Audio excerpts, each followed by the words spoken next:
nosso Senhor, dos nossos inimigos, em nome do Pai, do Filho e do Espírito Santo.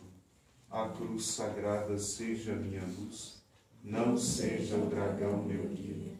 Retira-te, Satanás, nunca me aconselhe as coisas más. É mal o que tu me ofereces, bebes tu mesmo dos teus venenos. Em nome de Jesus, assim seja. Amém. Santa Clara, rogai por nós. Com o vosso Filho, a mãe pia, abençoai-nos, ó Virgem Maria.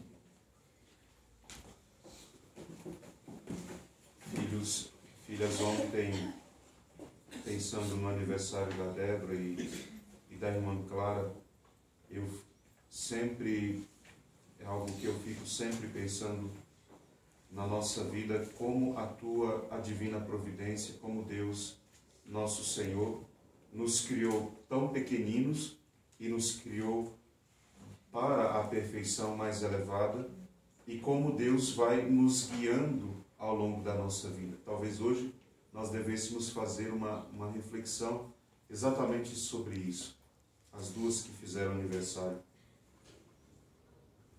Ao longo da vida de vocês, porque nós somos um mistério. O ser humano é um mistério, como dizia Santo Agostinho, um pequeno mundo de Deus. Existe o grande mundo, né, onde todas as coisas criadas acontecem e se desenvolvem, e existe o nosso mundo, nós, seres humanos. Verdadeiramente, nós somos um mistério que só Deus conhece na sua profundidade. Então, eu sempre fico pensando como é a vida, a relação entre o nosso coração e Deus, e aquelas pessoas que estão diante de nós, que nós contemplamos, amamos, meditamos sobre elas, mas nunca a conheceremos como Deus as conhece, nunca penetraremos o mistério mais profundo. O homem está casado com uma mulher há 10 anos, e ele ainda não consegue penetrar no mistério mais profundo dela, porque existe um lugar escondido no interior, né, dessa pessoa, onde só Deus, nosso Senhor, habita e atua. Então existe um segredo de Deus, existe um mistério de Deus no nosso interior. E por mais que nós queiramos revelar de nós para as pessoas que estão à nossa frente, ainda assim, quanto mais nós revelamos, mais ainda parece que se esconde o grande mistério do que o ser humano é, da sua essência mais profunda. Então eu sempre penso como Deus, nosso Senhor, tendo nos criado para Ele, como diz Santo Agostinho, como Deus atua na nossa vida, a fim de ir nos conduzindo até o dia de nós chegarmos a vê-lo, até o dia de nós chegarmos a contemplar Deus face a face. Deus vai nos conduzindo dentro desse grande mistério que é o ser humano, e Deus faz isso por meio da sua divina providência. Então esse é um tema muito caro ao meu coração, porque eu sempre penso onde a minha vida poderia ter chegado,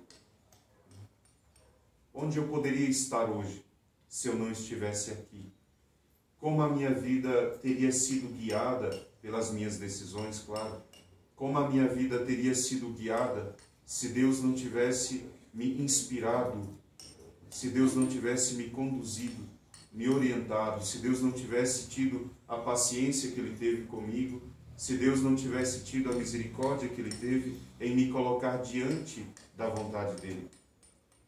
Nós sempre devemos pensar isso, porque o primeiro motivo para celebrar um aniversário é exatamente este motivo aqui. Nós somos criaturas de Deus. Deus nos elegeu, Deus nos escolheu entre tantos, Deus nos elegeu para que um dia nós pudéssemos contemplá-lo. Deus nos elegeu para sermos amados neste mundo, amá-lo neste mundo e sermos amados na eternidade e amar-nos na eternidade. Ou seja, Deus nos escolheu para que alguém nos amasse. Deus nos escolheu uma família que cuidou de nós, que quando nós éramos bebezinhos e não tínhamos condições de sequer sobreviver a 2 dias sem o alimento, Deus nos deu alguém que nos amasse. Deus, quando nós éramos crianças muito pequeninas e poderíamos nos ferir, nos machucar com qualquer coisa, colocou diante de nós alguém que nos protegesse. Deus nos deu a graça de estudar, de aprender coisas. Deus nos colocou uma família que nos amava e nos orientava. Deus, ao longo da nossa história, nos trouxe pessoas próximas ao nosso coração, que nos fizeram melhores, que nos levaram para Deus. Deus colocou diante de nós os nossos talentos, coisas que nós tínhamos como algo já natural dentro de nós, dons dados por Deus, e que nós agradecemos a Deus por eles, porque esses dons nos faziam pessoas boas diante de outras, e essas pessoas nos honravam. Deus nos deu talentos que nós podíamos exercitar, né, para o bem do próximo. Então, quando eu me vi fazendo bem para alguém e me senti feliz, isso foi dom de Deus. Quando eu me vi alegrando os meus pais, né, quando eu era criança, porque eu era um bom filho, porque eu era obediente, ou porque eu tinha um dom de servir, e eu via as pessoas alegres diante de mim, isso é dom de Deus, é providência de Deus. Quando eu vi que os meus talentos puderam salvar alguém, quando eu vi que um dom que Deus me deu de amar pôde ser instrumento para que alguém se sentisse mais feliz, com maior esperança, então naquele dia eu agradeci o dom que Deus me deu, né, de ser amável, de ser caridoso, de ser prestativo. Tudo isso na nossa vida são os sinais do amor de Deus e da sua providência, que vai nos conduzindo para a vontade dele. Dentro desse caminho da providência divina, existem também as nossas misérias. O dia em que nós nos entristecemos porque não fomos o que Deus esperava, ou mesmo o que nós esperávamos de nós. Muitas vezes ao longo da nossa vida, nós nos decepcionamos com as nossas próprias ações, com as nossas misérias. Por que eu tive que viver isso? Por que eu tive que passar por aquilo? Por que eu tive que viver tal experiência? Por que não foi diferente? Por que eu tive que experimentar o sabor amargo de ter pecado e agora me arrepender? Por que eu me aborreci da minha própria humanidade quando eu não era capaz de corresponder às expectativas?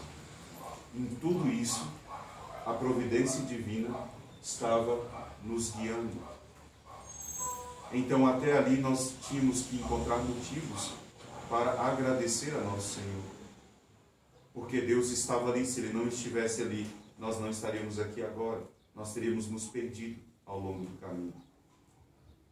Muitas vezes, até lá, né, nosso Senhor atuava profundamente, a fim de me edificar, de me fortalecer, de me trazer agora a consciência do grande amor que Ele tem por mim, e da necessidade de eu ser pequeno e me humilhar na presença dEle e agradecer a nosso Senhor pela sua grande e infinita misericórdia, ou seja, a providência divina em todos os momentos da minha vida. Naqueles anos em que eu me via, às vezes, mergulhado em situações muito difíceis, né, e pensava que não sairia delas. E de repente a ação de Deus atuou ali e me elevou, me dignificou de novo, nos momentos em que parece que eu vivi os melhores anos da minha vida e era muito feliz e queria que aquilo retornasse, mas de novo entender que ali era a bondade de Deus atuando, e assim perceber que ao longo de toda a nossa história, dos 30 e poucos anos para cada uma delas, né, ao longo de toda a nossa história, Deus não deixava de atuar. Não houve um momento na minha história em que Deus tivesse simplesmente se aborrecido de mim e me abandonado. Eu assisti um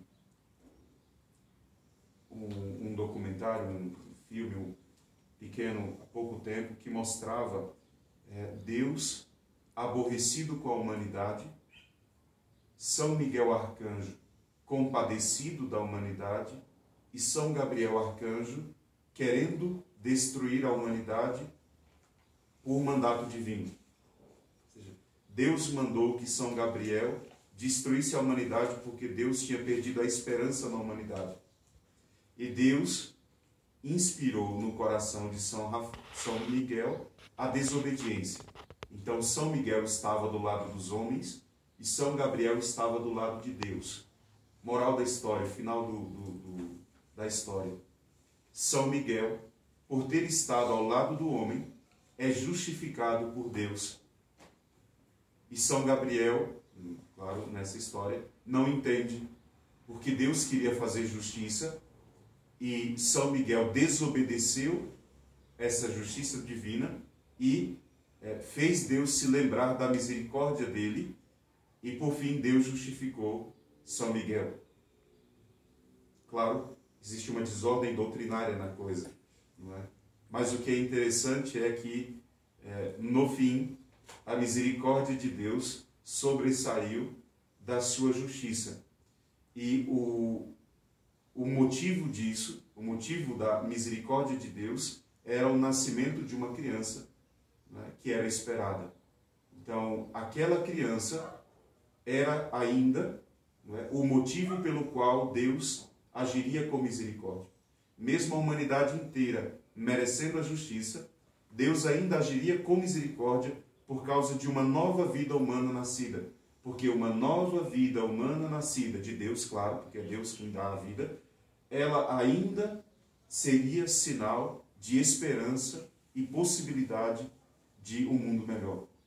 Isso revela que, para Deus, a sua providência jamais se aborrece e desanima quando Ele dá a vida a um ser, porque este ser sempre será uma possibilidade de devolver a Deus aquilo que Ele merece, porque Deus colocou nesse ser o amor dele. Então, ao longo de toda a nossa história, nós vemos exatamente isso. Deus acreditando de novo em nós. Cada um de nós, e quem fez aniversário, sabe os momentos da sua vida em que você pensava talvez em nem merecer esta ação da providência divina por não conseguir corresponder a ela. Mas veja, Deus nosso Senhor acreditou de novo, e quem se aborrece somos nós. Porque a ira divina não está reservada para este momento da nossa vida. A justiça divina está reservada para depois desta vida, para depois da morte. Porque enquanto houver história para nós, enquanto houver tempo para nós, nós haveremos ainda possibilidades de devolver a Deus aquilo que Ele merece. Quando celebramos o nosso aniversário, o primeiro ato de louvor do dia é exatamente este aqui. Louvar a Deus pelo amor que Ele me deu e também fazer o exame de consciência de quanto amor eu dei a Deus, quanto eu devolvi a Deus aquilo que Ele merece. Ao longo da minha vida, ou seja, na minha história, os anos que eu vivi a consciência profunda de estar dando a Deus exatamente aquilo que Deus merece de mim. Maior alegria tem aquele que celebra o seu aniversário vivendo a vida em Deus. Por isso as duas podem ter profunda confiança e certeza. Quem vive para Deus não tem mais nada nesse mundo que pudesse contrariar o amor de Deus no coração. Quem vive na vida consagrada tem toda a possibilidade do acordar ao dormir, toda a possibilidade de dar a Deus tudo que Deus merece, porque ele vive para Deus. Não é que ele trabalha para Deus algumas horas. Ele vive dentro dessa perspectiva da santidade, da vida de perfeição. Então, quem vive na vida consagrada tem os motivos das maiores alegrias, que é se ver vivendo sobre o influxo dessa divina providência, de manhã, à tarde e à noite. Então, existem motivos de alegria na vida consagrada, segundo Frei Egídio, né, que muitas vezes não existe lá fora. Não estou dizendo que quem vive lá fora não vive a santidade ou não busque a Deus. Estou dizendo que quem vive numa casa onde tem o Santíssimo Sacramento, quem vive numa casa onde se reza a liturgia, onde se vive se preocupando com o próximo, tem maiores possibilidades de dar a Deus maior louvor e dar a Deus maior gratidão.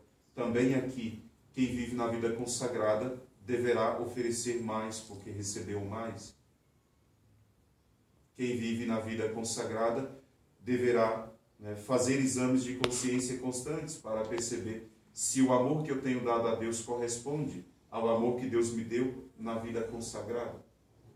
Portanto, é um dia de profunda alegria, onde nós olhamos para a vida de uma religiosa que está apenas iniciando o seu caminho de vida consagrada e a própria vida exterior dela mostra que não tem outra coisa. Ou seja, o seu véu e o seu hábito devem revelar para nós que esse mistério que o ser humano é, nela é mais escondido ainda. Uma mulher casada é parcialmente conhecida pelo seu marido. Uma mulher que vive no mundo, ela é muito conhecida pelo tanto de pessoas que convivem com ela. Mas uma religiosa deveria ser conhecida unicamente por nosso Senhor. E mais ninguém. Por isso, uma religiosa foge de todas as afetações desse mundo. De dar o coração dela para quem não merece o coração dela. De oferecer o amor para quem não merece aquele amor. Uma religiosa oferece o amor de Deus para todas as pessoas, mas o dela mesmo está reservado só para Deus. Então, essa divina providência que guiou a irmã Clara até a esse momento, dá a ela uma possibilidade que outros não têm, que é de se ver obrigada a amar somente a Deus. Uma esposa está obrigada a amar o seu marido. Uma pessoa que vive no mundo está obrigada a amar aquilo que o mundo exige dela. Mas uma religiosa que não tem obrigações com o mundo, que não tem obrigações com o marido, ela está obrigada a amar unicamente a Deus. Este amor é devolver a Deus exatamente o que ele merece de uma alma, todo o amor. Esse é o motivo da maior gratidão de hoje. Como a providência divina trouxe a irmã Clara até este momento. Claro, como eu disse, ela está iniciando a vida consagrada, religiosa, e ela está aprendendo o que significa amar unicamente a Deus. Se é isso que Deus quis da vida dela, o motivo da nossa alegria é exatamente porque o seu anjo a trouxe até esse momento. Se é a vontade de Deus para a minha vida, que como padre eu ame a Ele de todo o coração, o segundo motivo da minha gratidão é que eu consegui chegar até esta decisão. Mas essa decisão só foi possível porque alguém foi me guiando e me protegendo até chegar a ela. A decisão não significa ter dado já o que Deus merece. A decisão significa dizer a Deus que eu estou disposto a dar. Ao longo da vida consagrada eu vou aprender como oferecer a Deus tudo o que Ele merece. Por isso, todo dia, na vida consagrada, ela pode agradecer a Deus. Cada dia que Deus deu, quantos anos Deus dará? Santa Teresinha viveu só 24. A irmã Clara já chegou à idade de subir a cruz ao leito nupcial com o nosso Senhor. Já chegou à idade de Cristo. Né? E Ele escolheu como esposa. Então ela já pode começar a oferecer, né, cada vez mais, com a maturidade da própria vida, oferecer cada vez mais o amor do coração dela a nosso Senhor. Então agradecemos a Deus, agradecemos o seu anjo, que ao longo de toda a vida tirou do caminho dela aquilo que poderia fazê-la desviar da vontade de Deus. E depois agradecemos a própria irmã Clara, porque se ela não estivesse entre nós, nós não poderíamos amá-la e não seríamos felizes. Porque amar a irmã Clara também é um motivo da nossa alegria. Então, a presença dela entre nós também é um motivo da nossa gratidão hoje, como da Débora dizia ontem. Ou seja, o fato delas estarem aqui, o fato delas dividirem a vida conosco, também nos alegra, porque nós podemos amá-las e podemos sentir o amor delas por Deus e também por nós. Se Deus não tivesse dado a vida delas ao nosso lado, nós não teríamos esta alegria que Deus nos concedeu. Isso permanece, todo o resto passa. Todo o resto passará. Né? Os males que às vezes nós causamos a elas, elas nos perdoarão, pelo amor de Deus. Né? As dificuldades que elas nos causaram, nós perdoaremos, por amor a Deus. Porque no fim, a única coisa que ficará mesmo foi o amor de Deus que se deu a nós ao longo da nossa vida. Então nós não temos motivo de tristeza nenhuma e muito menos de aborrecimento ou cansaço porque elas estão entre nós. Nós temos sim motivos de alegria porque nós podemos amá-las hoje, amanhã, e podemos contar quantos anos elas já estiveram entre nós, e nós podemos amar e ser amados por elas. Não as conhecemos, porque elas são um mistério diante de Deus. Elas também não nos conhecem. Mas na medida que Deus permite, nós podemos penetrar, né, com o nosso amor um pouquinho naquele coração e deixar Deus lá dentro. Então, certamente, a irmã Clara já não é a mesma de quando ela tinha 27 anos, 26 anos. Não é? A Débora também não é a mesma de quando ela começou esse caminho. Porque a nossa vida tocou na vida delas. A vida delas tocaram na nossa vida. Isso tudo por permissão de Deus. Então, agradecemos a Deus, ao anjo, agradecemos a elas. E temos um pedido a elas. E o pedido é exatamente este. Como Deus, não desista de nos amar e de nos fazer felizes com a presença de vocês. Não desistam daquilo que Deus desejou para a vida de vocês. Porque na medida em que vocês vivem aquilo que Deus desejou da vida de vocês, nós também somos edificados. Então, na medida que uma freira é verdadeira freira, nós somos edificados e nos santificamos. E nós precisamos disso. Na medida que uma esposa é esposa e filha de Deus, nós nos edificamos. Então, o testemunho de vocês também nos edifica. Nós precisamos da presença de vocês na nossa vida. Louvamos a Deus por isso. Que nosso Senhor dê à irmã Clara hoje, Débora, a alegria de ter a certeza do amor de Deus e, ao mesmo tempo, a graça do perdão de todos os seus pecados. Louvado seja nosso Senhor Jesus Cristo. Para sempre seja louvado, e a sua mãe Maria Santíssima.